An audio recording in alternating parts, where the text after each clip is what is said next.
It was meant to be the last address of every Londoner who would ever die. A city for the dead, laid out on the Surrey Heath, planned for 5 million bodies and served by its own funeral train out of Waterloo. When it opened in 1854, it was the largest cemetery on Earth. So why, by the time the final train ran, had it buried little more than 200,000, never once needed its second train, and left behind a building that thousands walk past today without knowing what it was? The people who used it never called it the London Necropolis Railway. That grand, Gothic-sounding title is a modern invention. To the undertakers and the mourners and the men who drove it, it was the Necropolis train, and it ran out of London to a place in Surrey that had been designed, quite literally, as a necropolis for the dead. To understand why a city needed such a thing, look at what lay under the churchyards. By the 1840s, London was burying its dead in ground that had no room left to take them. The old parish churchyards, some of them in use since the Middle Ages, held generations packed one above another.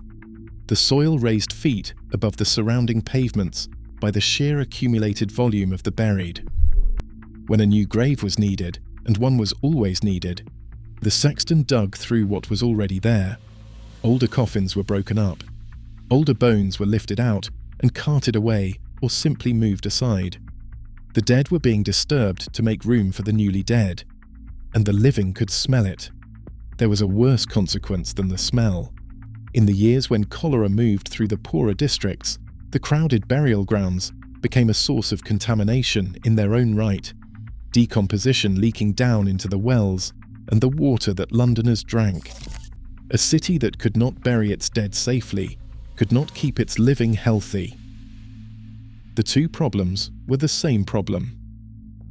In 1852, Parliament acted. A burial act closed the overcrowded churchyards of built-up London to new burials. The prohibition solved one crisis and created another. 2.5 million people lived in the capital, and every one of them would eventually die.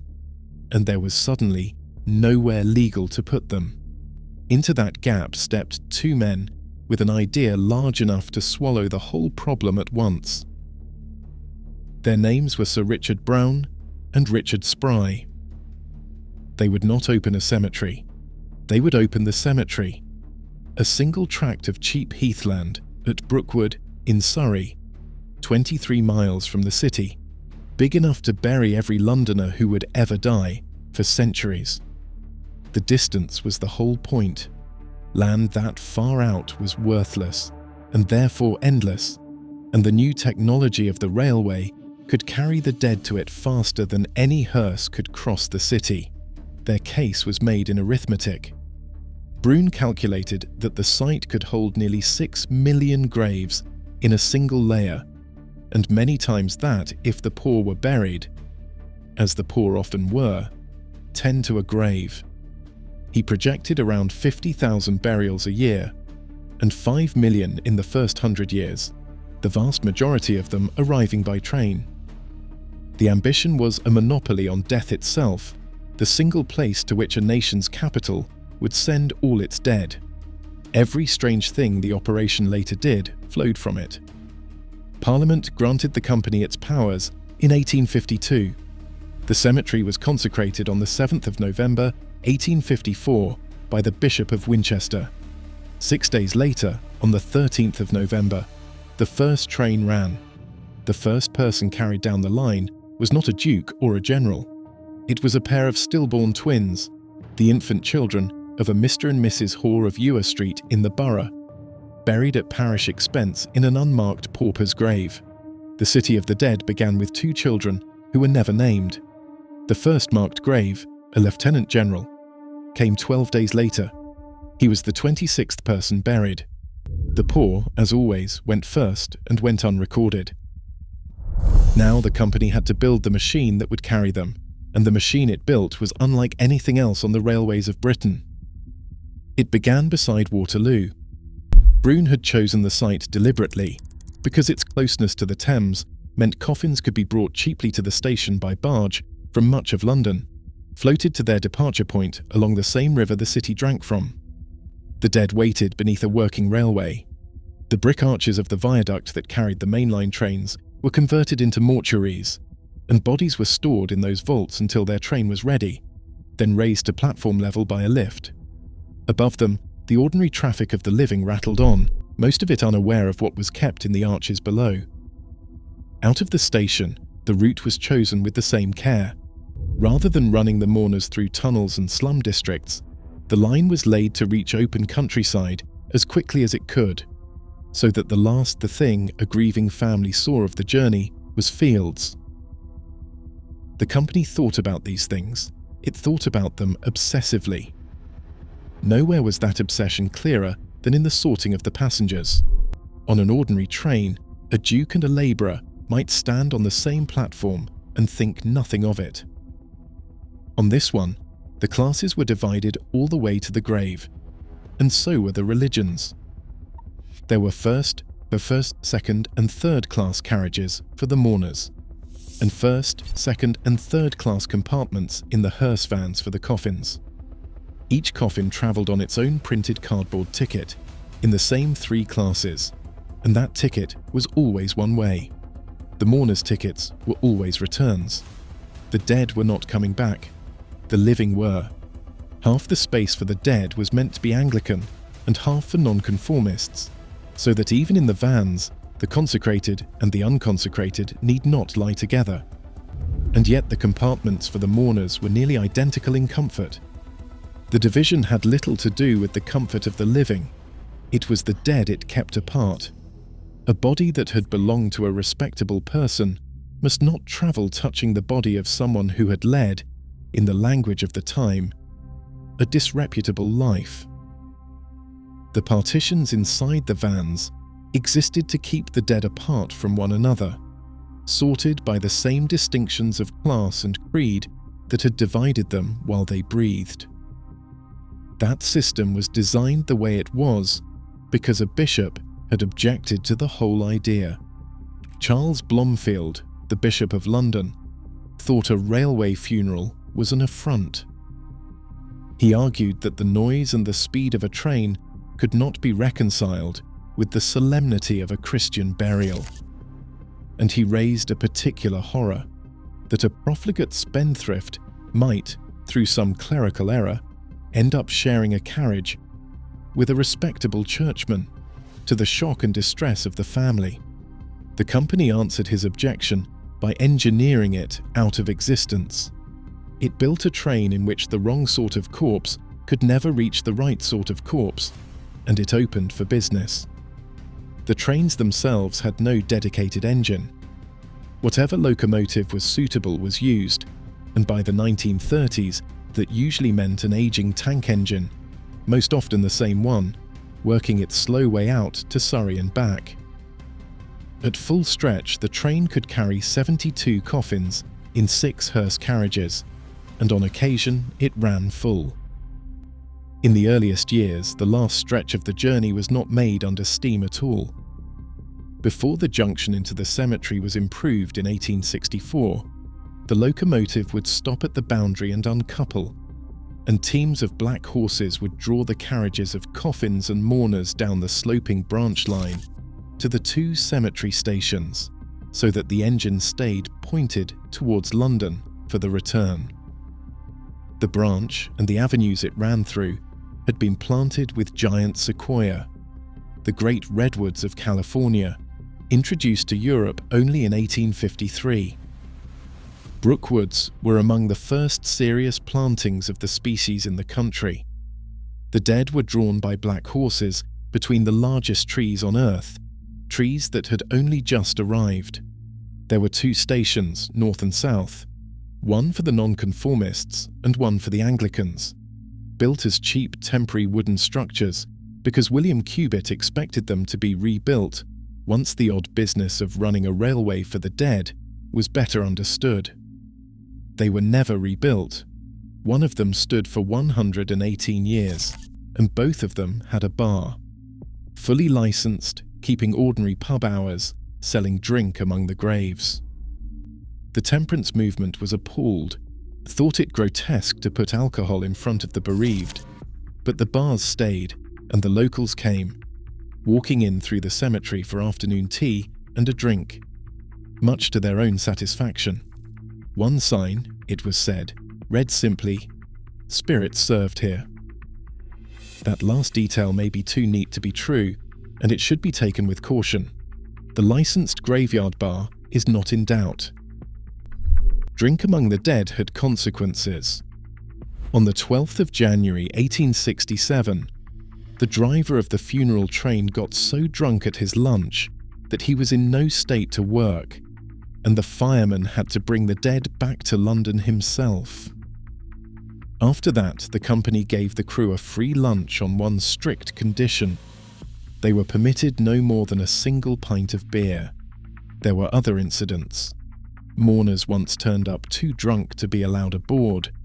A ticket collector, walking the return train, found a party of passengers dancing around their carriage on the way home from a funeral.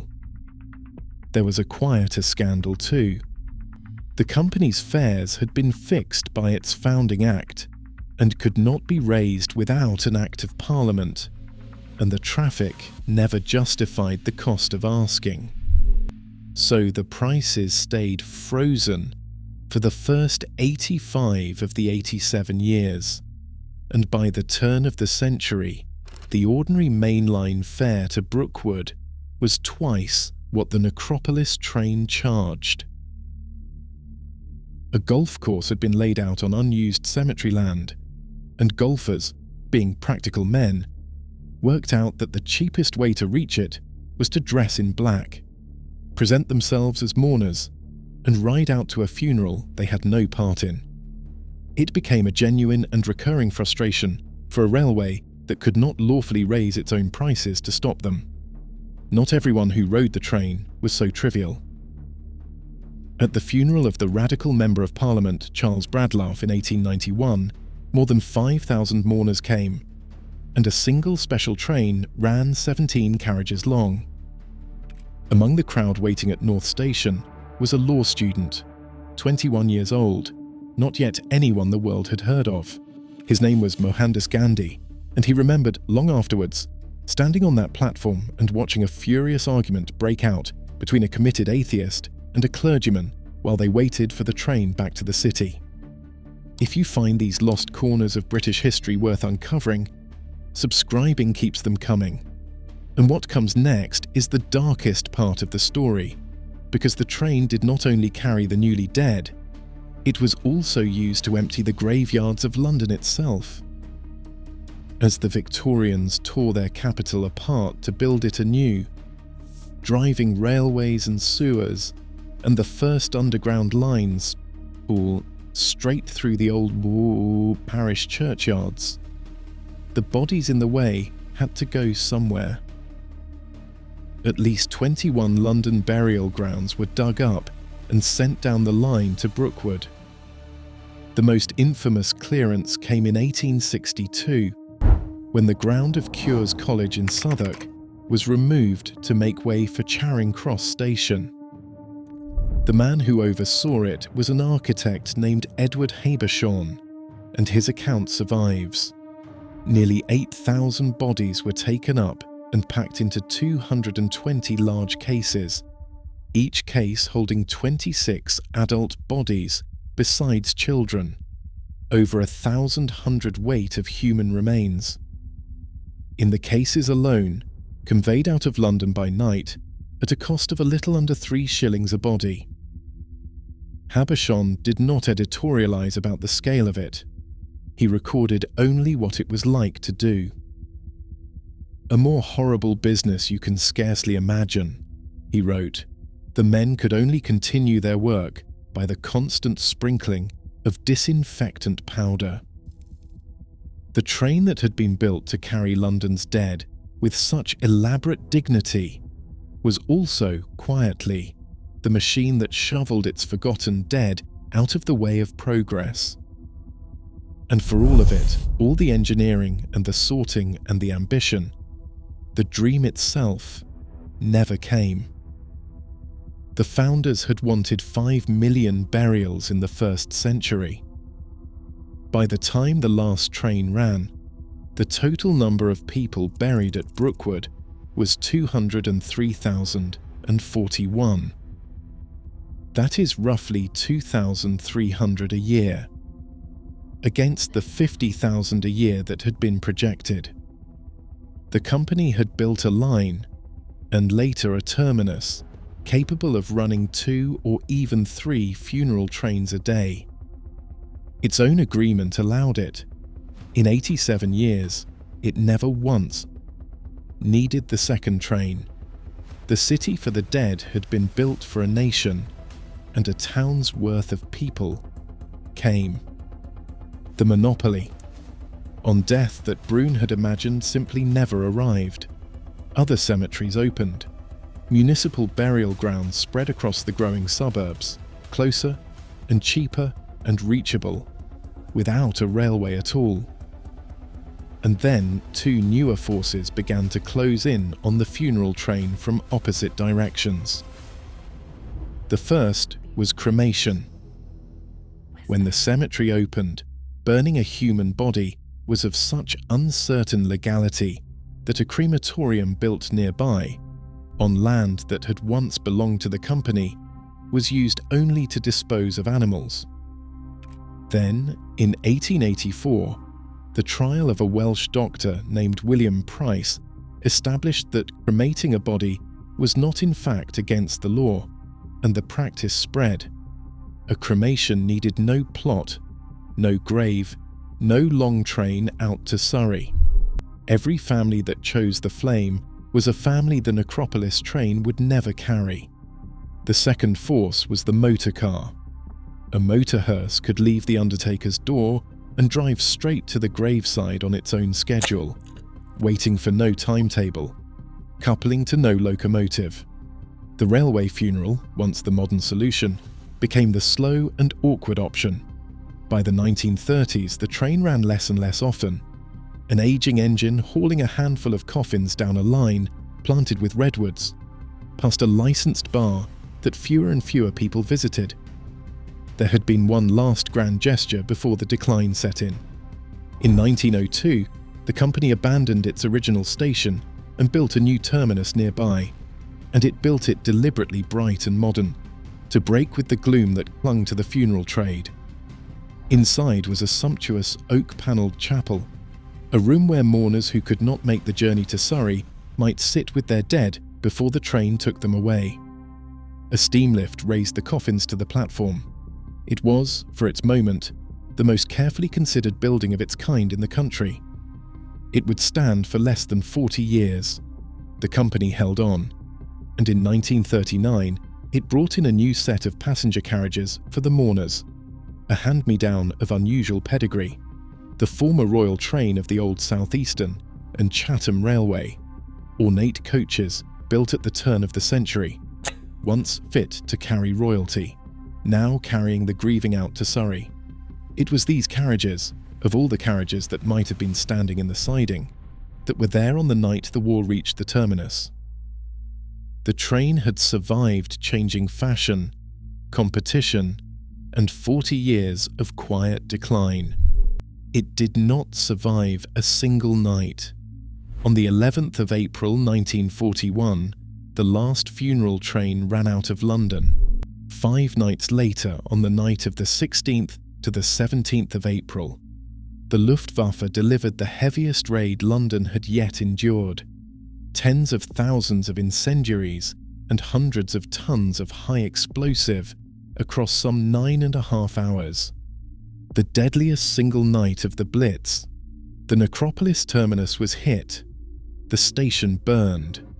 The former royal carriages, once fit for kings, burned with it. When the Southern Railway sent a divisional engineer to inspect what was left, he wrote a report on the state of the terminus. It read, in full, "Necropolis and buildings demolished." A line that had run for 87 years was closed by a handful of words on an engineer's form.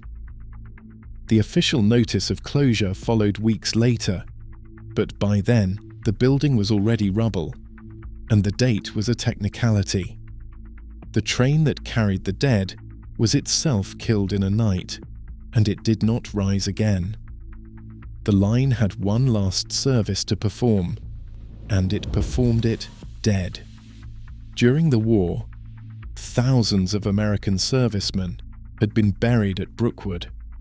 In 1948, some 3,600 of them were taken up again over a few months to be sent home or reburied elsewhere, and with the railway already gone, the disused North Station was pressed back into use as a temporary mortuary to handle them.